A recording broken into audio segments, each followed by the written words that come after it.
Thank you, everybody, for joining us. My name is Nick Brandreth. I'm an Area Vice President for Sales for Imperva here in the West. I appreciate you all joining us today.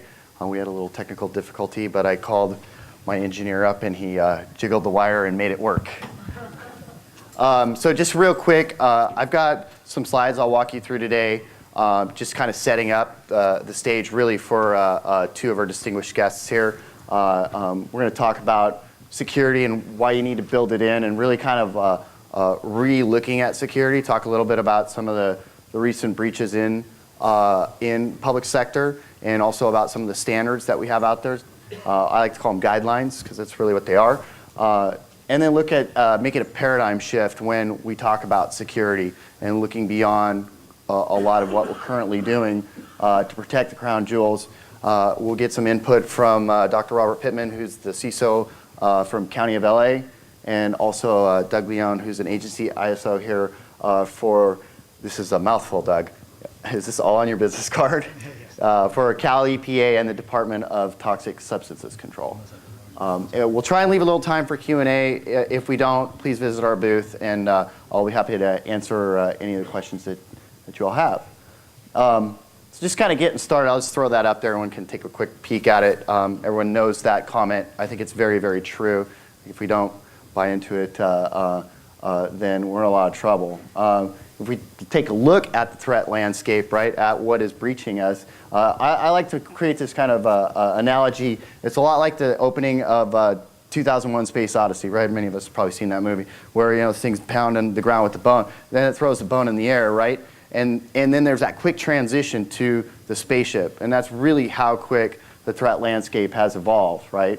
We heard yesterday from Kevin Mandia, he talked about the Chinese governments. It's governments that have to be concerned with not just one of these, but all three of these, and take a look at their motivations, why they're attacking us, and what specifically they're after.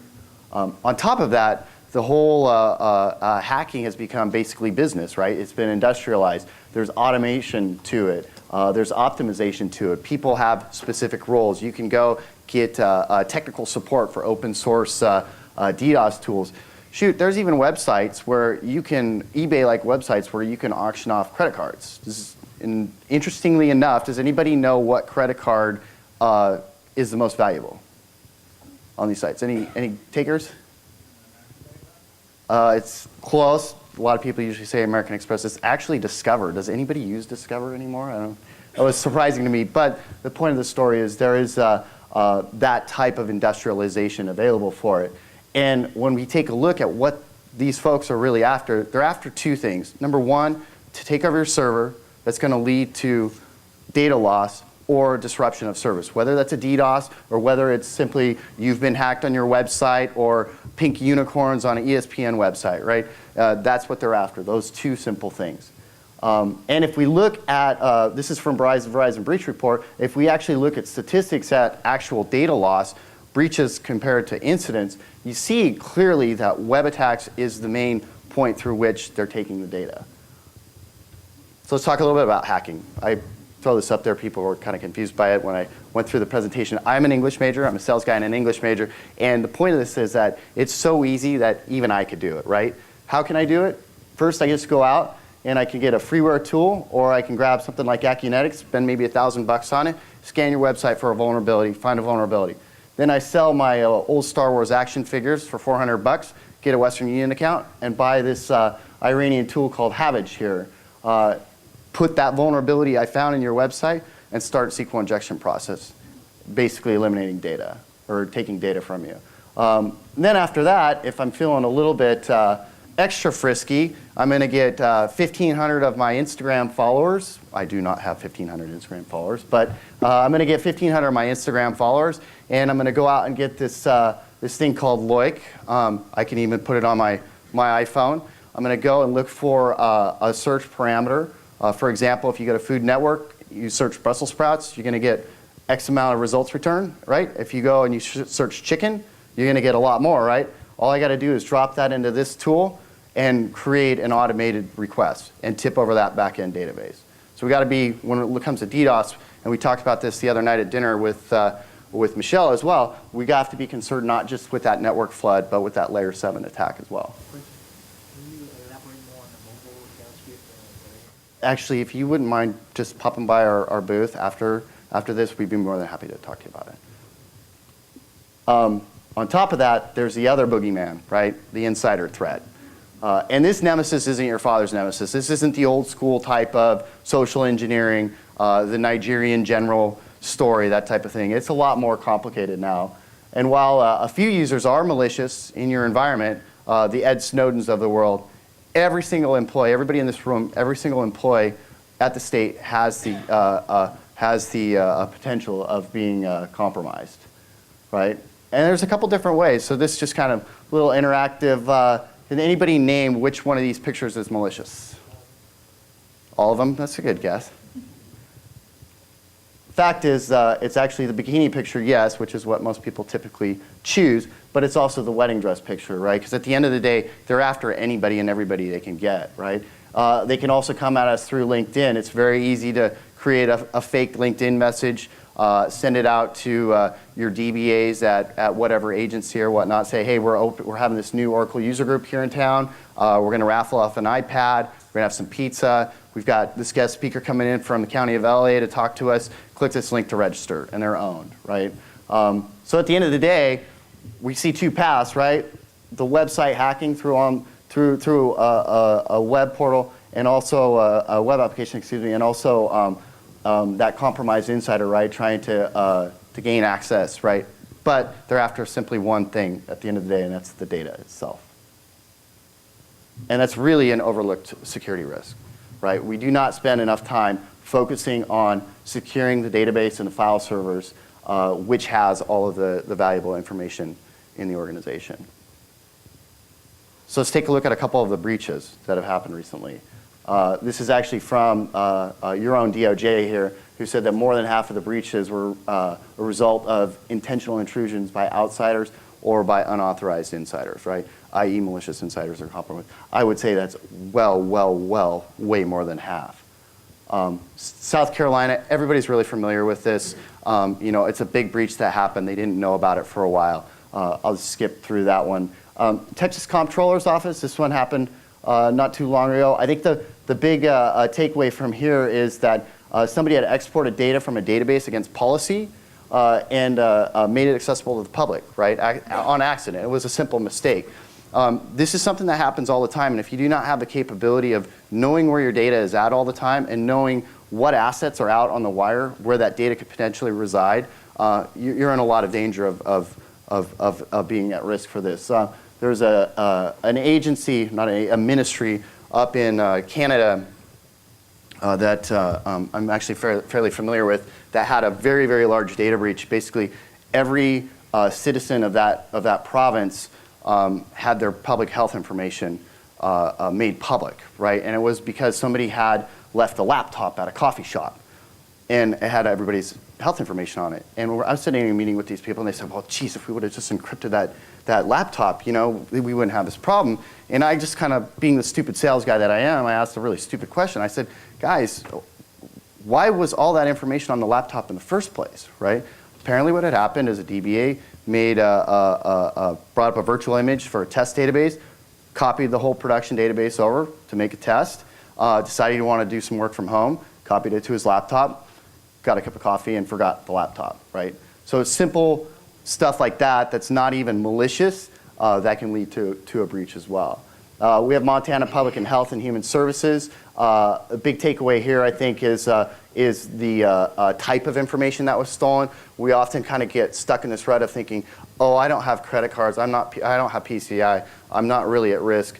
My argument to that is actually if you have any kind of PHI or PII, including your own employee HR information, you're at risk, and that information to me, as somebody who's trying to breach you, is much more valuable because it's so unique. I can get a lot more value than $3 for a MasterCard on an eBay type auction site. So let's talk a little bit about state and federal standards as well. They exist out there, right? And I have this saying, and actually Kevin Mandia yesterday brought it up as well. I have this saying that compliance is actually nothing more than a byproduct of a good security practice, right? Compliance isn't out there to provide us with a checklist of things that we have to check off for auditors. It's supposed to be a guideline to help us protect what's important to us and what's important to our customers, right? Our constituents, whoever they may be. And if you look at, there's a whole myriad of them, but if you dig into them, they're really, really focusing on a few things. That is assessing risk and managing it, knowing who has rights and who has access to the data and what they're doing with it, taking a look at privileged users. And, everyone knows you got to monitor what the DBAs are doing, making sure their schema, structure, permission changes are following change management processes, et cetera, et cetera, et cetera. But we also have to protect against attacks. So if my DBA all of a sudden is logging into my database from an IP source originating in China doing a select statement on child welfare information, I'm probably pretty alarmed by that and I need to know about it. We have federal guidelines that are out there. If you take federal money, you have to comply to FISMA. FISMA requires all those things that I just listed out. And we also have state guidelines as well, right? State Administration Manual, where we need to be able to go out and protect that data. And in order to do that, we also have to be able to discover where it's at and classify what data is critical and what's not critical. So, given that, is anybody up for a bit of a paradigm shift? Or as my esteemed colleague likes to say, paradigm, because I is an English major after all. The experts say we do, right? And enterprise security is really evolving as well. We're focused on a lot on the endpoint. We've talked about that. We have malware in place. We have antivirus in place. We do those types of things. We're focused on network security. We have IPS in place. We have next generation firewalls in place. We have firewalls in place. We're not focusing on the data and on securing data itself. We need to focus on all three of them, right? Next gen firewalls that are application aware do not protect you against sophisticated cross-site scripting, SQL injection, remote file inclusion attacks. They simply don't. You need to put and build in a practice that focuses around the data as well. Unfortunately, we've got statistics that show we're not doing that, right? Spending hasn't really changed since 2001, excuse the pun. While the attacks have, while the threats have, the spending is still around a few core requirements. We're not focusing on looking at the data as well. So let's talk a little bit about mitigation and protecting that, what you need to do. The first thing we need to do is block web attacks and attack sources, right? Be able to protect ourselves from things like SQL injection attack. Be able to look for those scanning tools. Is somebody coming in and scanning my website looking for some type of vulnerability? Being able to fix that vulnerability, but also being able to put a control in place that prevents people from launching an attack at that. Then we have to look at the data itself and create a framework, right? A data security framework. And in order to do this, the clicker needs to move. The first thing we need to do is discover and classify the data. We have to know where our data's at, where the assets are at on the wire. Has somebody exported critical data from a database in the form of an Excel spreadsheet and it's sitting out on an open share folder somewhere, right? It's an easy target for somebody to come in and get.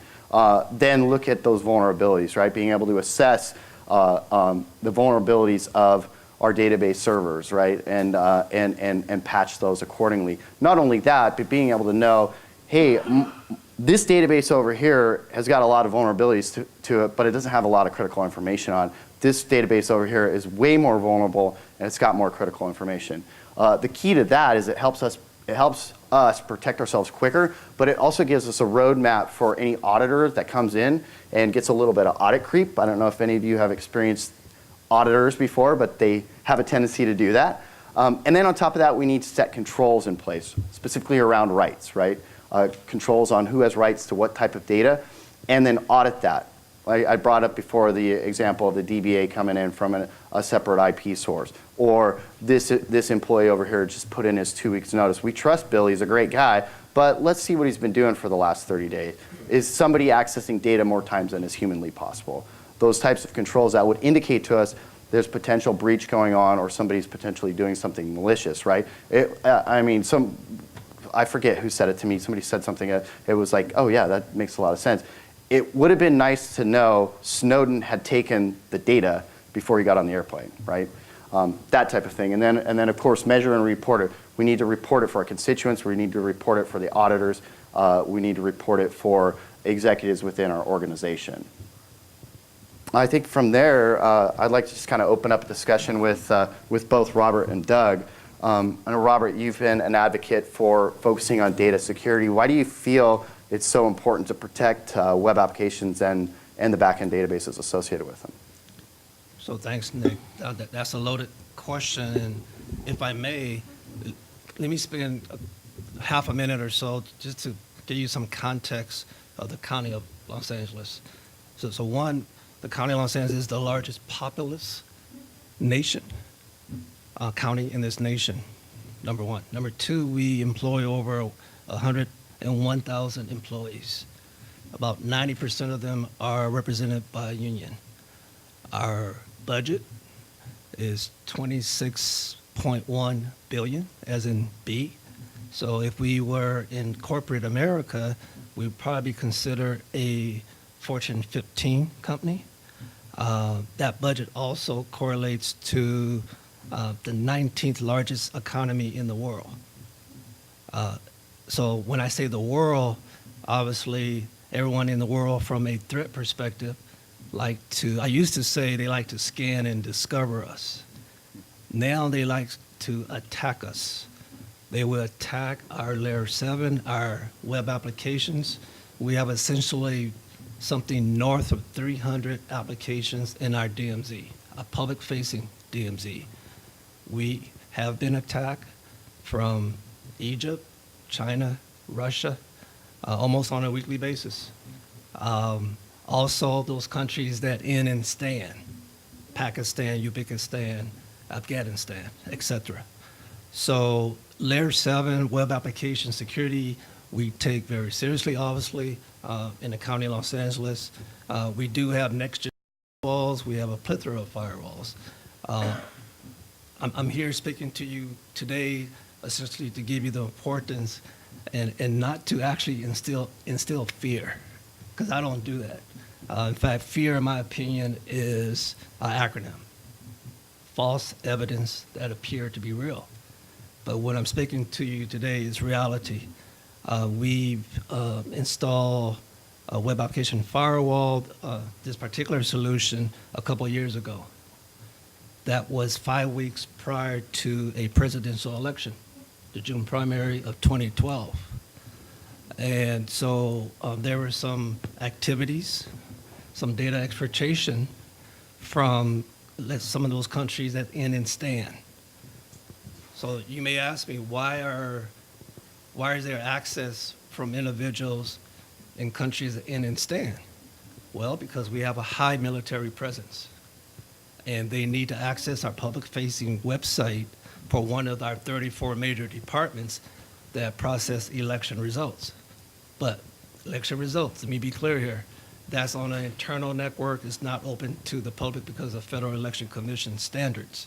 What I'm speaking to is websites that provide polling location 1. In this instance, it was more of individuals, citizens, residents wanting to know or request an absentee ballot. Military want to have absentee ballot to give them their civil right to vote. So there was a malicious activity about, again, 6 weeks prior to the election. We had to run very fast because we did not have a web application firewall at that point. We installed a web application firewall after a significant amount of research in a very concise period of time.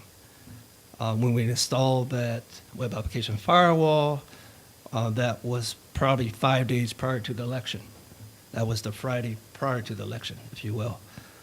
We was again attacked. Now, I'm not picking on any particular countries because we get attacked from states and cities within the domestic United States. Now we're getting attacked from someplace up in Northern California, can't tell you where, but the individual was prosecuted to the fullest extent of the law, and that individual is doing time. But as soon as we implemented that firewall 12 noon Friday, this individual, about 1,900 hours, started trying to exfiltrate data from one of the public-facing websites. So I could attest to the value of web application firewalls. Again, we have over 300 plus critical applications that provide services to our residents in LA County.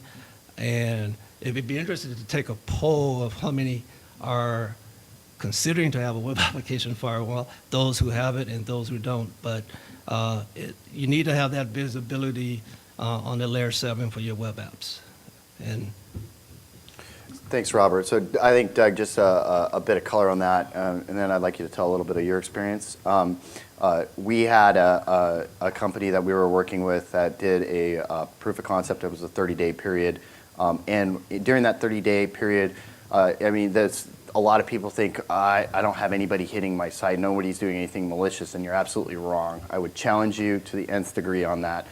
This particular organization is not a very large company. They're a mid-sized company. They're a VoIP provider.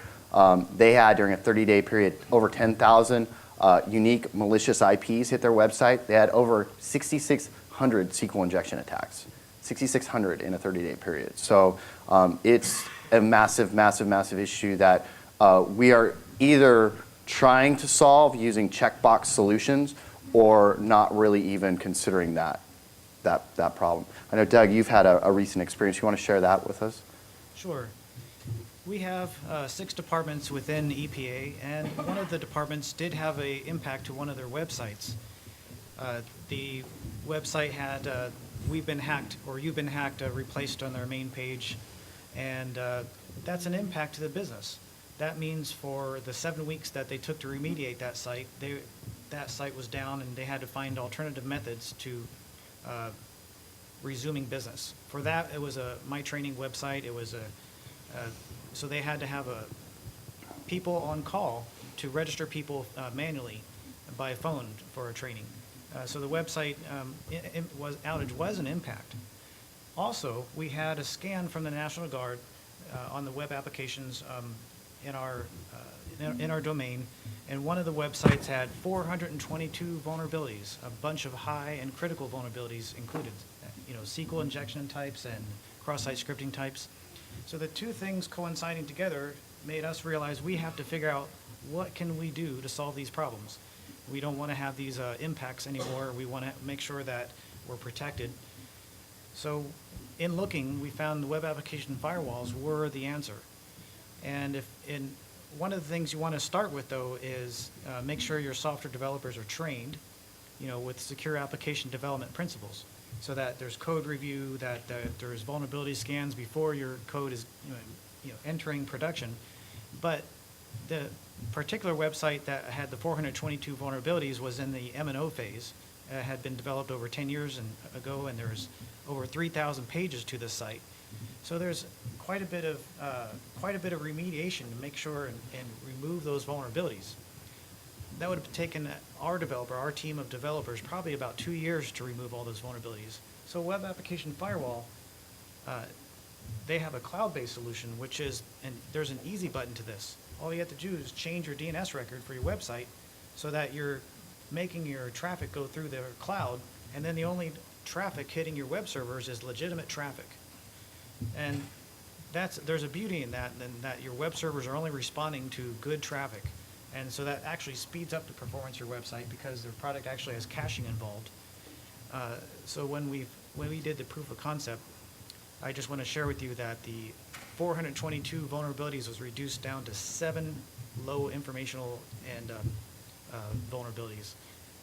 And that's the cloud-based solution that I was just talking about. Thanks, Doug. I know that you touched base on that infrastructure thing. I think that's a pretty big thing too. We often lose sight of, and oftentimes I think from a security perspective, it's hard for us to speak to the business. We're really good speaking to each other, but speaking to the business becomes more difficult, right? And that's definitely something you could take back to the business, Doug, right? Is not only am I protecting you, but I'm returning investment on your web servers, essentially. Robert, do you have some? Right, Nick, I just wanted to dovetail something Doug said.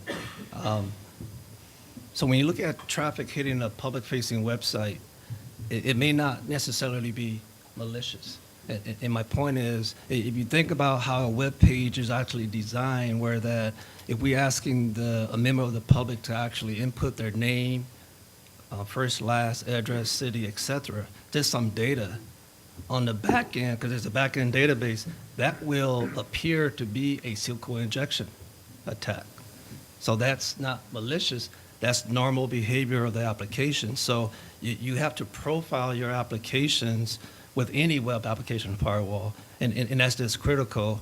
And again, in my environment, when you have healthcare, for example, 5 hospitals, 120 to 680 beds, you have law enforcement, you have an auditor department. In terms of regulation, let me just say that probably be easier to try to name all the departments. Well, we highly regulate it. HIPAA, high-tech omnibus, CGIS, PCI, I could go on and on, including the state's welfare institution codes for our social services department, and we have 4 of those. So all that data public facing is huge, but one caveat is that you do have to profile your applications, because we see a lot of SQL injection attacks. We see a lot of cross-site scripting attacks. Thanks, Robert. Just kind of, we're talking a lot about the front end of the data, right? The access point, the conduit through which people are accessing the data. But maybe talk a little bit about the back end as well. Just a question, and then I'll open it up for a Q&A for you as well. We have got a couple of interesting parties here to talk with. But can everybody here, without a doubt, raise your hand and say, I know where all the critical data is in my environment. And I know who exactly has access to it. So question to you guys or to the group, why can't we answer that question? Why aren't we addressing that?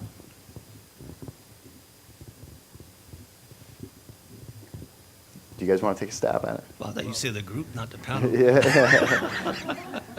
I know that it's oftentimes people rely on IT people to, find out where all the critical information is. But it's truly imperative that this is a team effort.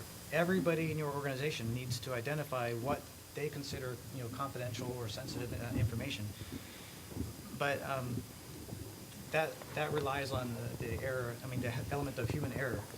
So, there are products out there for scanning your network and your drives and your databases, and, running through algorithms and identifying if there's something that meets whatever confidential information issues out there. So if you need to, you should probably figure out this stuff automatically and have your stuff scanned and classified automatically, because otherwise you're relying on humans. So maybe I'll respond slightly differently.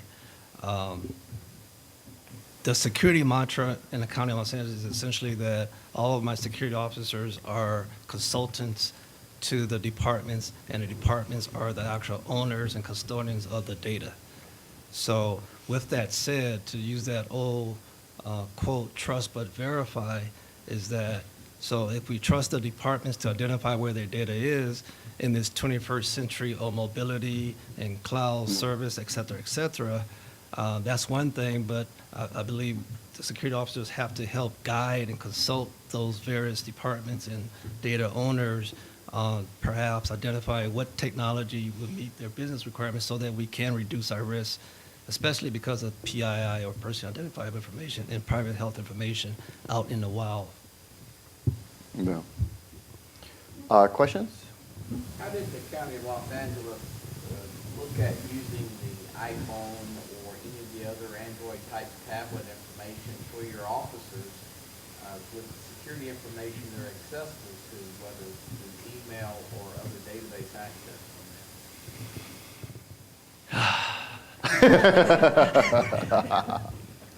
I did say I had 34 departments. Wow. So I can answer many different ways. I'm not even quite sure. I'm trying to identify an elegant way to answer in 10 words or less, and I'm struggling. What we have done is to have a standard, like for mobile devices. We identify, I'm not going to tell you what devices, but we identify what manufacturer phones are allowed or prohibited to have PII, PHI stored on it. That standard also articulates that we really don't care about email per se. So the way I look at it is a three-tier approach. And this is kind of along the lines of a BYOD. So layer one is we allow all devices to connect to the network. We put a lot of trust in the investment of tools at the network layer. So that's tier one. So we allow you to connect. Tier two is actually for our employees, we allow them to connect to their email servers. Because there's a lot of security hygiene within the network. We leverage that, and as well as the email server. Now it's that tier three for those individuals that want to have access, who are authorized for the other applications, and then if it's application, what is that data essentially regulated? And that's where we at. And I pretty much got to put a period there because we are formulating a BYOD policy as we speak. And because of privacy legislation and some other audit investigatory, from a criminal perspective, concerns, it's taken us a little longer, obviously for the size of our organization. Does that help? Yeah, it's always makes you want your BlackBerry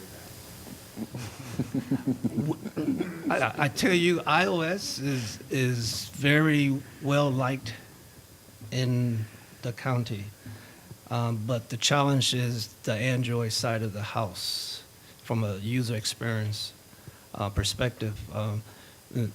Again, I have several security principles or mantras in the county, and we do consider the socialization and the user experience when we start talking about security controls and managing certain devices, including cloud services. So, Gartner Magic Quadrant does not include BlackBerry. It included AirWatch and mobile items. And what I know about those tools, I haven't tried them, but I'm looking into them, is that they have the ability to containerize data and protect certain data. And I like the fact that you have tiers for data. Not everybody has access to the database, only those who are critically important with access to it. But my question to you is that do any of these MDM, BYOD bring your own device solutions? Do they integrate well with Imperva's web app firewall? Terry, do you want to maybe take that? It sounds, can you hear me on the other side of the room?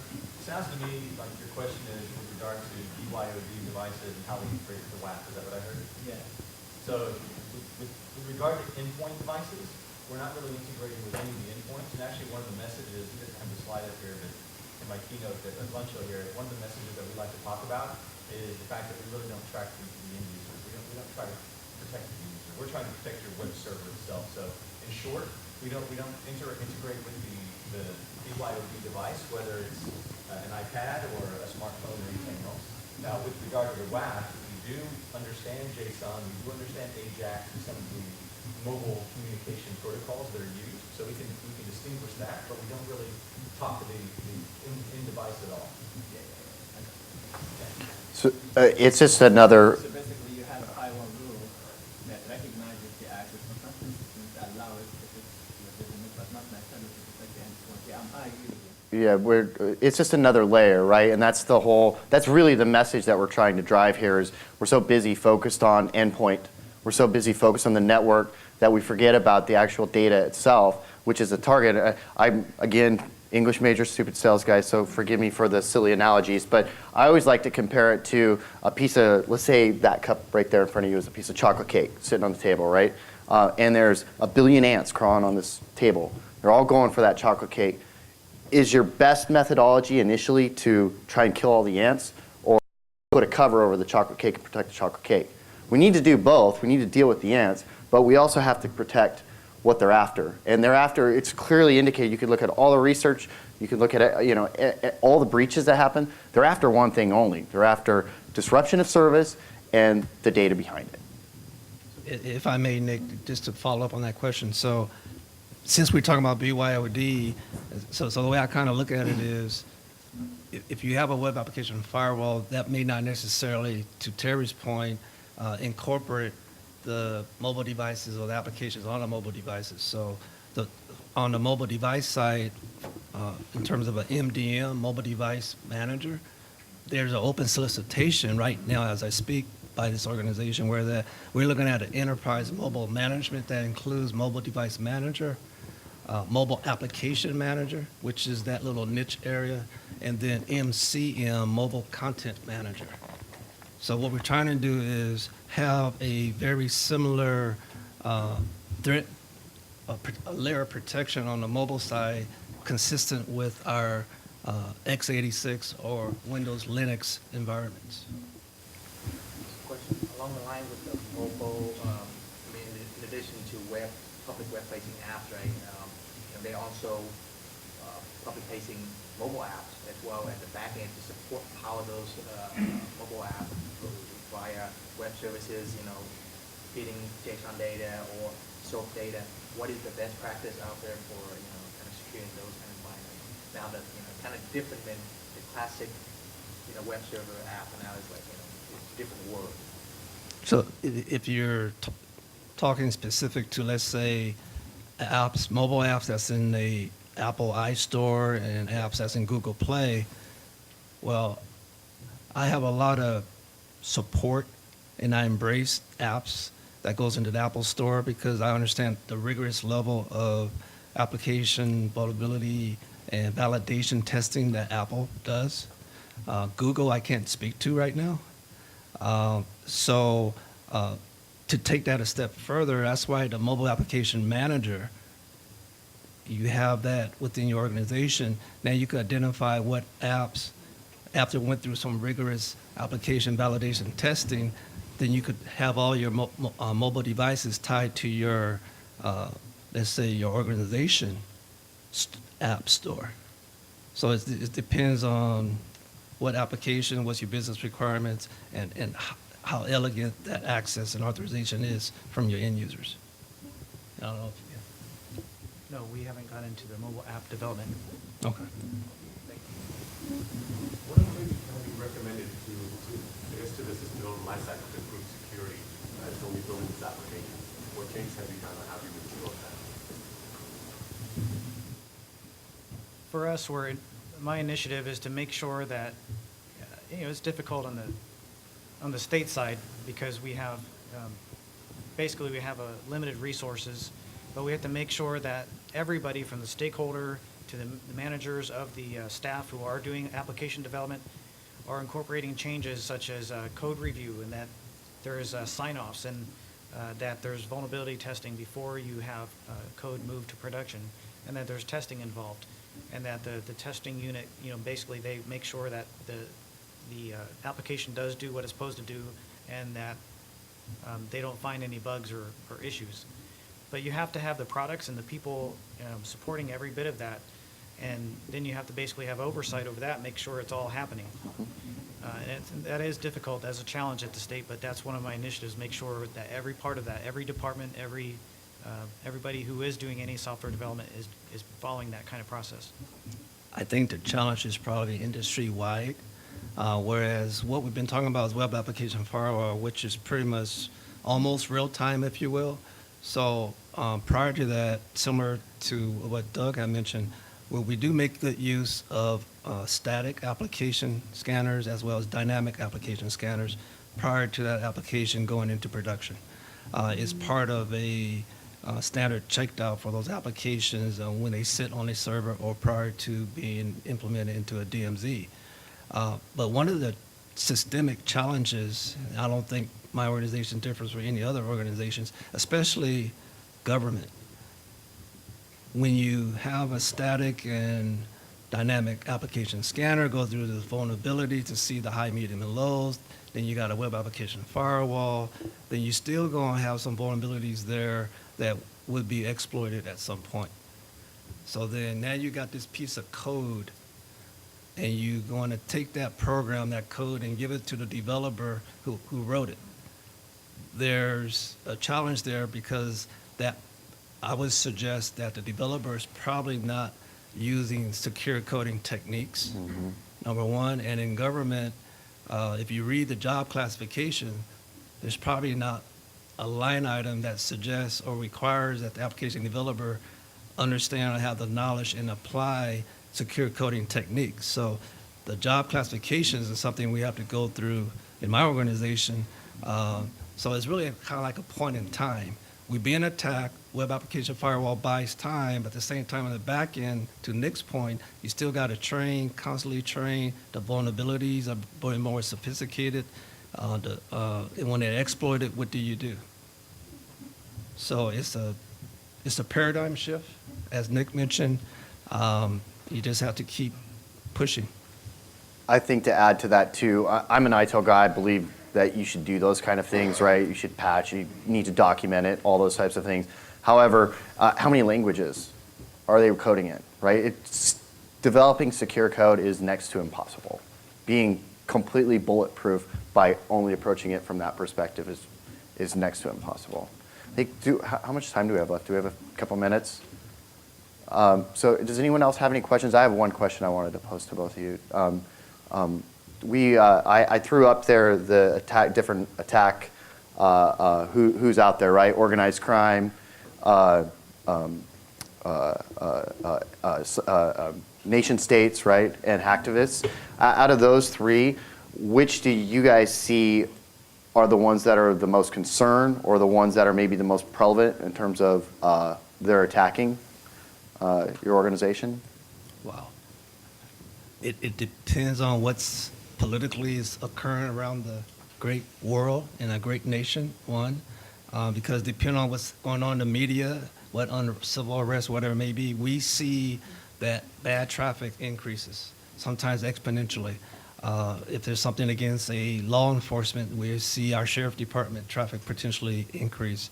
It really depends on the what's going on in the world. So we see it across the board. We see the nation states, we see anonymous, we see terrorism organizations, et cetera. We see the whole gamut, all the way down to an individual that I mentioned earlier in Northern California that is now have some food and shelter being provided by the government. A nice firm bed. Very firm. Doug, what about you? Well, for me, I'm new into the web application firewall, and I have reviewed the logs, and we see a tremendous amount of activity that we didn't really even know about before.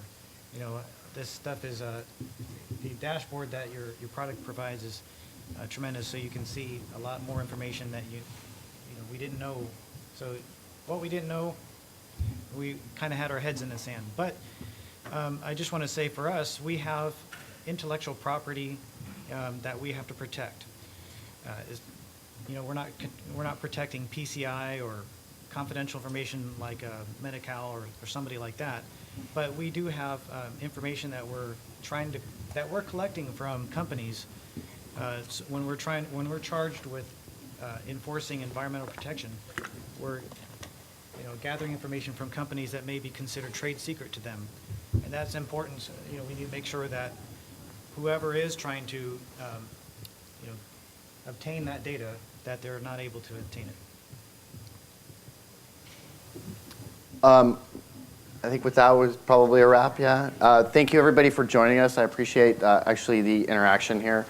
Feel free to stop by our booth or hit up Vasali or myself if you see us walking around. I'd like to also give a big thanks and a round of appreciation, please, for both Robert and Doug for joining us today. And let's keep having these conversations.